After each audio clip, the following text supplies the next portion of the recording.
नमस्कार. उमेद आयएसच्या या ऑनलाईन प्लॅटफॉर्मवर मी प्रफुल्ल कुमार तुम्हा सर्वांचं पुन्हा एकदा मनापासून स्वागत करतो. सर्वांचा अभ्यास, रिव्हिजन, टेस्ट सिरीज खूप चांगल्या पद्धतीने सुरू आहे आणि जो काही पॅनिकपणा आहे तो आता बऱ्याचशा आपल्या मंडळीच्या संदर्भामध्ये स्थिर झाला.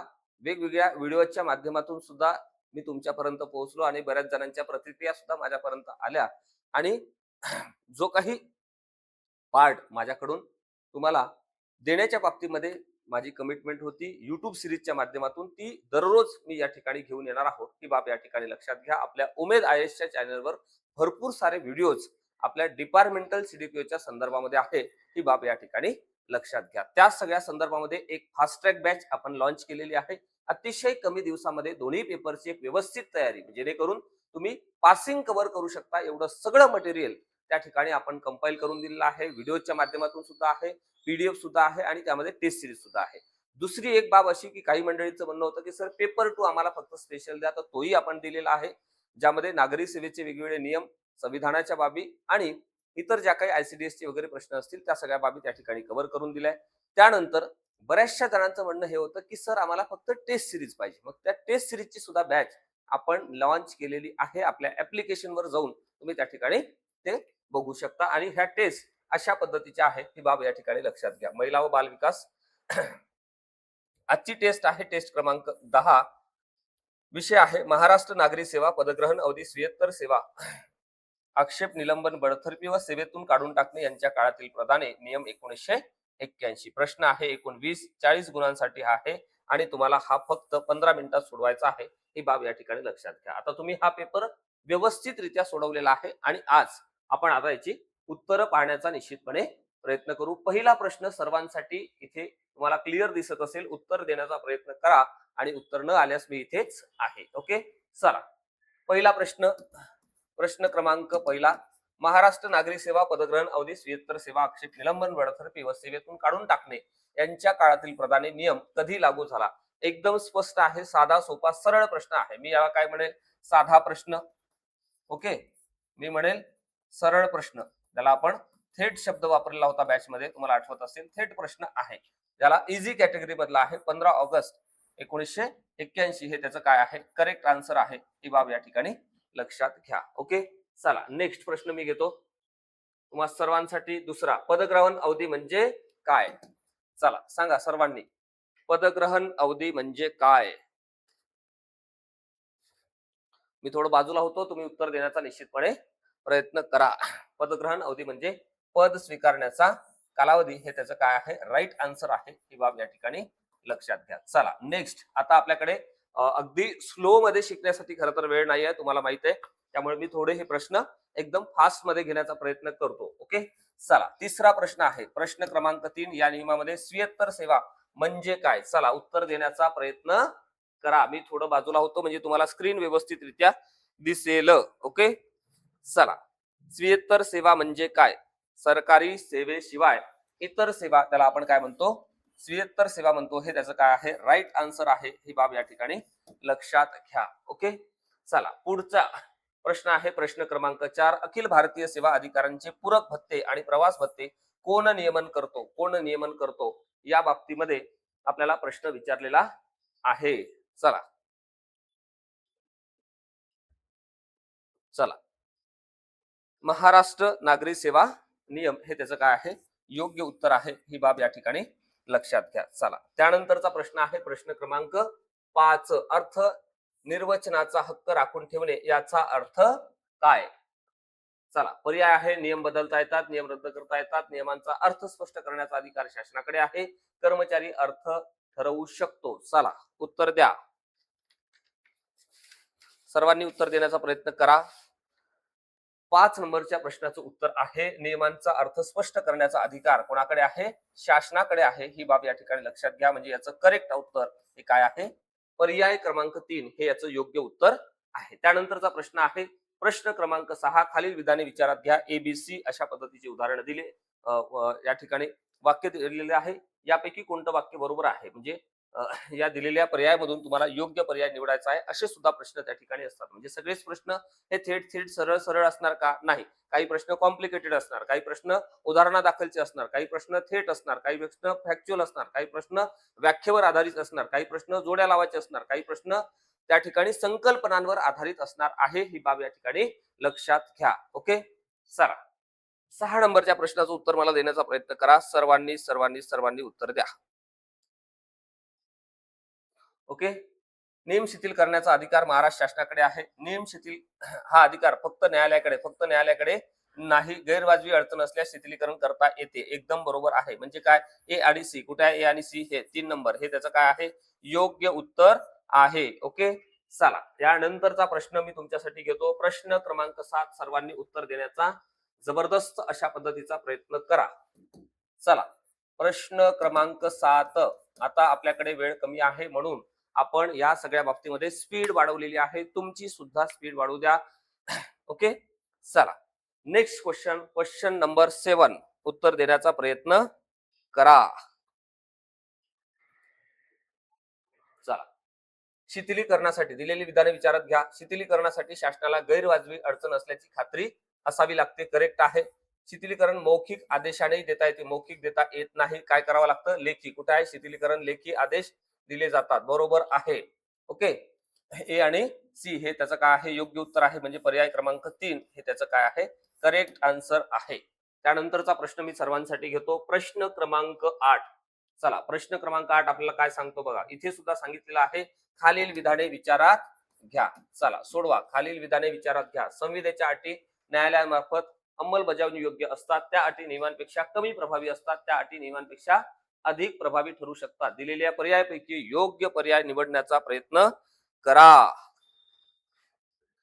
ओके, चला संविधेच्या अटी न्यायालयामार्फत अंमलबजावणी योग्य असतात. करेक्ट. त्या अटी नियमांपेक्षा कमी प्रभावी असतात का? अजिबात नाही. कशा असतात? अधिक प्रभावी ठरू शकतात. म्हणजे कुठे?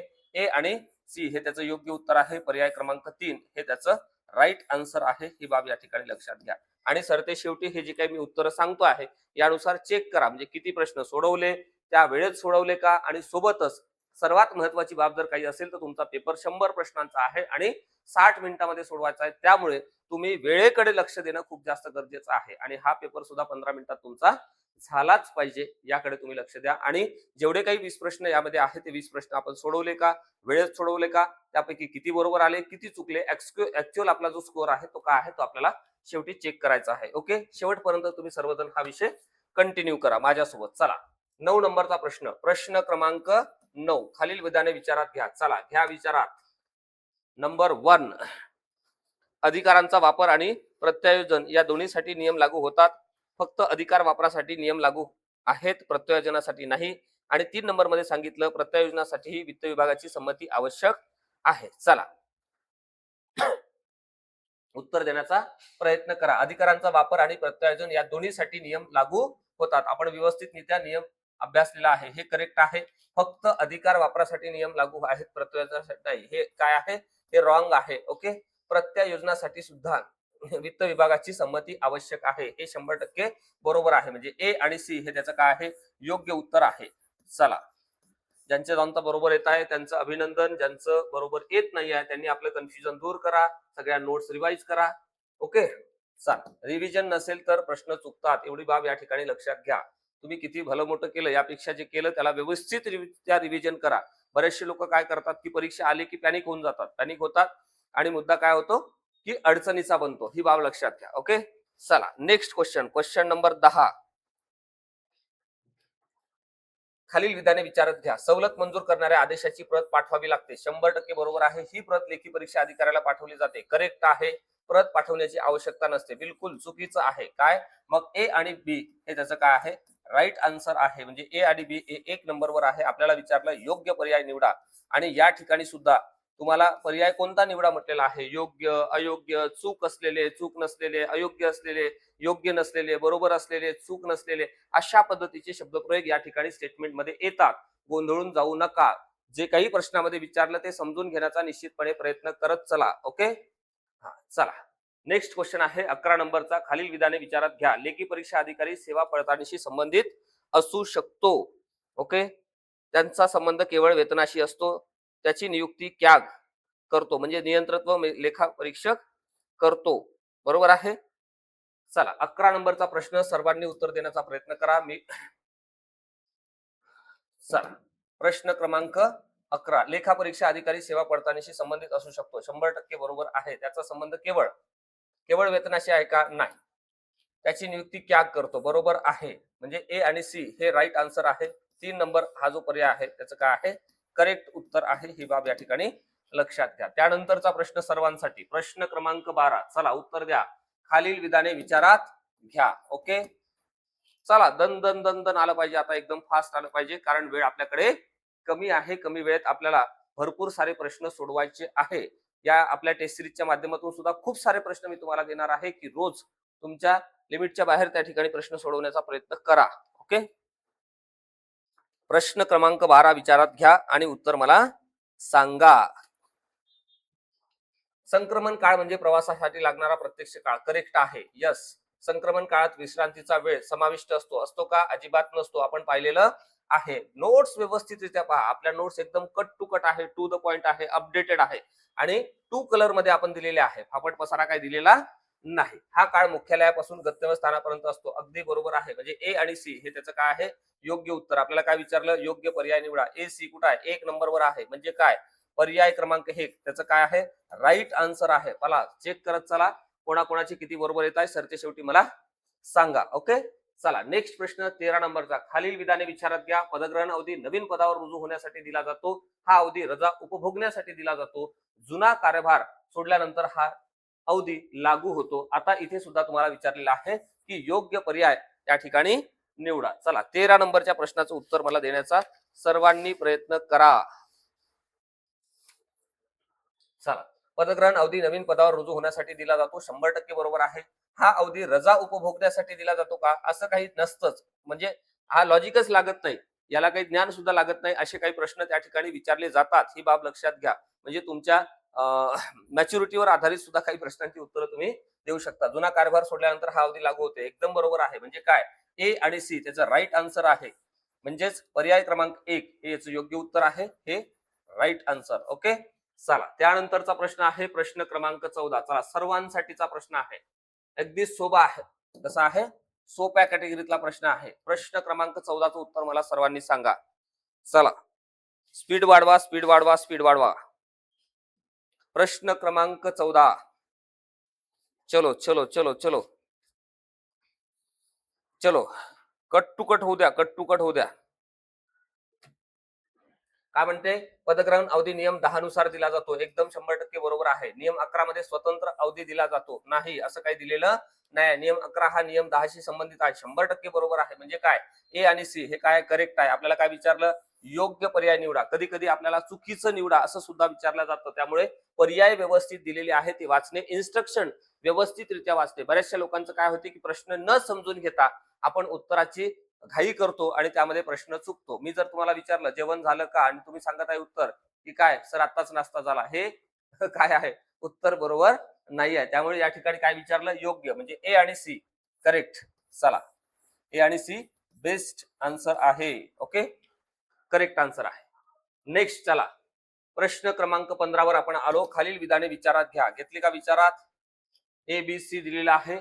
ए मध्ये सांगितलं नियुक्तीत बदल झाला पण प्रत्यक्ष कार्यालय बदल नाही तर पदग्रहण अवधी मिळत नाही, असं आपल्याला या पहिल्या स्टेटमेंट मध्ये सांगितलेलं आहे 15 मधल्या. आणि त्यानंतर दुसरं स्टेटमेंट आहे प्रत्येक बदलासाठी पदग्रहण अवधी मिळतो. प्रत्यक्ष बदल नसल्यास अवधी अनुज्ञेय नसतो. यामध्ये मला सांगा आता याचं योग्य उत्तर काय आहे?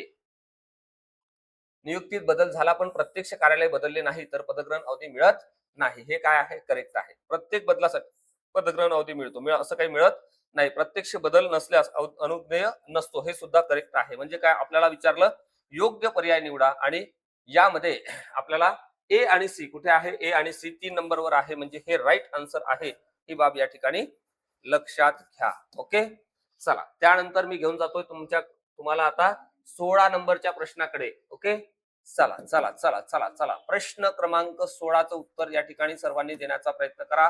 खालील विधाने विचारात घ्या. घेतले का विचारात? सांगा लगेच, फटफट फटफट उत्तर सांगा. चला फास्ट उत्तर सांगण्याचा प्रयत्न करा. प्रश्न क्रमांक 16, एकाच ठिकाणी कार्यालय बदलल्यास 1 दिवसांचा पदग्रहण अवधी मिळू शकतो. बरोबर आहे. कसा आहे? बरोबर आहे. एकाच ठिकाणी कार्यालय बदलल्यास 1 दिवसाचा पदग्रहण अवधी मिळतो. 100% बरोबर आहे. एकाच इमारतीत बदल झाल्यास नेहमी अवधी मिळतो. असं काही मिळत नाही. अरे बाबा, ह्या बिल्डिंग मध्ये आहे, ठीक आहे, इथे तुम्ही 1 2 3 4 इथे 4थ्या फ्लोअरवर आधी होते आणि पहिल्या फ्लोअरवर तुम्हाला यायचं आहे. कशाला पदग्रहण अवधी लागतो? मिळतच नाही ना. एकाच बिल्डिंग मध्ये तुमचं कार्यालय आहे. काय म्हटलेलं आहे? एकाच कार्यालयामध्ये बदल झाल्यास इथून तुम्हाला इथे जायचं आहे. लागतो का काही प्रवासाचा चार्ज वगैरे? काही लागत नाही.